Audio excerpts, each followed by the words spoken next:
Hello students, आप सब कैसे हैं? आई होप सब अच्छे होंगे। आज हम स्टार्ट करने जा रहे हैं अपनी economics, introduction of economics, micro economics का first chapter. What is economics? Economics क्या है, अर्थात अर्थशास्त्र क्या है? अर्थशास्त्र दो शब्दों से मिलकर बना है, अर्थ प्लस शास्त्र। अर्थ का अर्थ होता है धन और शास्त्र का अर्थ होता है नियम। अर्थशास्त्र के पिता एडम स्मिथ माने जाते हैं, या अर्थशास्त्र के जनक कौन है? एडम स्मिथ जी हैं। हमारी माइक्रो इकोनॉमिक्स है +2 में और मैक्रो इकोनॉमिक्स है। माइक्रो इकोनॉमिक्स जो कि आज हम स्टार्ट करने जा रहे हैं, इसका फर्स्ट चैप्टर है इंट्रोडक्शन ऑफ इकोनॉमिक्स। आगे स्मिथ जी ने धन का अध्ययन, इकोनॉमिक्स को क्या कहा है? धन का अध्ययन कहा है। अलग अलग अर्थशास्त्रियों ने अलग अलग परिभाषाएं दी है और कहा है कि धन क्या है, धन को कैसे बढ़ाया जा सकता है, अर्थात समृद्धि और विकास को कैसे किया जा सकता है। अर्थशास्त्र की परिभाषा। अर्थशास्त्र व्यक्तिगत, सामाजिक, राष्ट्रीय, अंतर्राष्ट्रीय स्तर पर चुनाव की समस्या है। इन्होंने क्या कहा है? चाहे वो व्यक्तिगत स्तर पर हो, चाहे सामाजिक स्तर पर हो, चाहे राष्ट्रीय स्तर पर हो, चाहे अंतर्राष्ट्रीय स्तर पर हो, किसकी समस्या है? चुनाव की समस्या है। इसका क्या मतलब है? हमें चुनाव करना पड़ता है, अर्थात जो हमारी इच्छाएं होती है, हम सभी चीजों को परचेज नहीं कर सकते क्योंकि हमारे साधन क्या होते हैं? सीमित, अर्थात इनकम, पैसा, वो क्या है? सीमित है। और आवश्यकताएं क्या है? असीमित है। जो चीजें हमारे लिए जरूरी है तो हम उन्हीं को सिलेक्ट करते हैं और बाकी चीजों का क्या करना पड़ता है? हमें सैक्रिफाइस अर्थात त्याग करना पड़ता है। तो अलग अलग अर्थशास्त्रियों ने अलग अलग परिभाषा दी है। अर्थशास्त्र की धन संबंधी परिभाषा सबसे पहले एडम स्मिथ ने 1776 में दी थी। उनकी पुस्तक है an inquiry into the nature and causes of wealth of nation.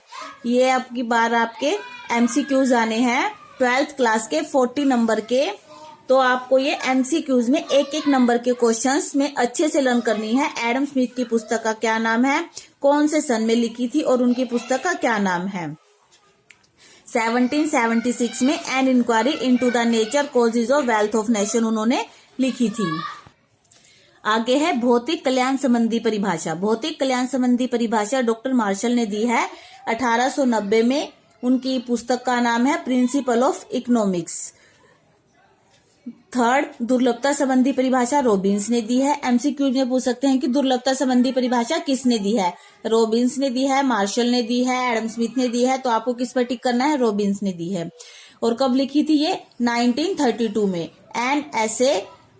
An essay on the nature and significance of economics science में उन्होंने ये वाली पुस्तक लिखी थी। An essay on the nature and significance of science. अर्थशास्त्र को मानव व्यवहार का विज्ञान बताया गया है। मानव व्यवहार का विज्ञान क्यों बताया है? क्योंकि आवश्यकताएं क्या होती है? असीमित होती है और उसको आवश्यकताओं को सीमित करने वाले साधन क्या होते हैं? वो क्या होते हैं? हमारे पास सीमित होते हैं, अर्थात हमें चुनाव करना पड़ता है। कौन सी चीज हमारे लिए जरूरी है उसी का चुनाव करना पड़ता है और बाकी चीजों का क्या करना पड़ता है? त्याग करना पड़ता है। और हम चुनाव भी उन चीजों का करते हैं जिससे हमें अधिकतम से ज्यादा संतुष्टि मिले। पर्सनल के लिए करते हैं तो संतुष्टि मिलनी चाहिए, राष्ट्र के लिए करते हैं तो विकास होना चाहिए, समाज के लिए करते हैं तो सामाजिक कल्याण होना चाहिए। तो सभी को राष्ट्र, पीछे पढ़ा था हमने डेफिनेशन में, व्यक्तिगत स्तर पर, सामाजिक स्तर पर और राष्ट्रीय स्तर पर। तो सब में अलग अलग से सभी को ही चुनाव करना पड़ता है, अर्थात किसी न किसी चीज का त्याग करना पड़ता है। आगे इसके दो कंपोनेंट्स हैं, माइक्रो इकोनॉमिक्स और मैक्रो इकोनॉमिक्स। माइक्रो का अर्थ क्या होता है? छोटा, सूक्ष्म, अर्थात एक फर्म, एक गृहस्थ, व्यक्तिगत कीमत, मजदूरी, आय और उद्योग। अर्थात माइक्रो का संबंध हम एक व्यक्तिगत स्तर पर ही लेते हैं। एक व्यक्ति की कीमत है, एक फर्म है, इसका अर्थ छोटा होता है। और सेकंड बुक है जो है वो है आपकी मैक्रो का अर्थ क्या होता है? बड़ा।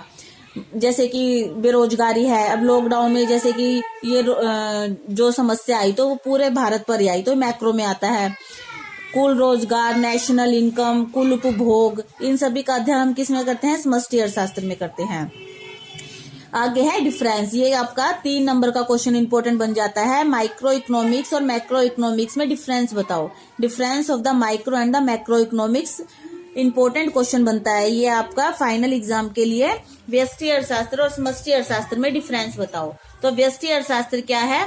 व्यष्टि अर्थशास्त्र मांग का सिद्धांत, उत्पादन का सिद्धांत, कीमत निर्धारण का सिद्धांत, साधन कीमत का सिद्धांत का अध्ययन किया जाता है। अर्थात जो ये नेम है ये आपके माइक्रो में आगे चैप्टर है। मांग का सिद्धांत, मांग तथा कीमत में रिलेशन बताया गया है। उत्पादन का सिद्धांत, कीमत निर्धारण का सिद्धांत, ये सब आगे हम माइक्रो में एक्सप्लेन करेंगे इन सभी चीजों को।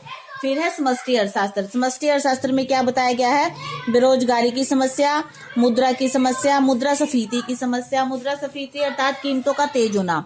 मुद्रास्फीति की समस्या में आता है मंदी की समस्या, सकल मांग अर्थात कुल मांग, ग्रोथ जो पूरे भारत की है, पूरे विश्व की है, सकल पूर्ति, कुल पूर्ति, सामान्य कीमत स्तर, राष्ट्रीय आय का अध्ययन किया जाता है। ये सब अध्ययन किसमें किया जाता है? मैक्रो में किया जाता है। ये सब चैप्टर्स के नेम आज आगे हम रीड करेंगे, इकोनॉमिक्स में है ये सभी।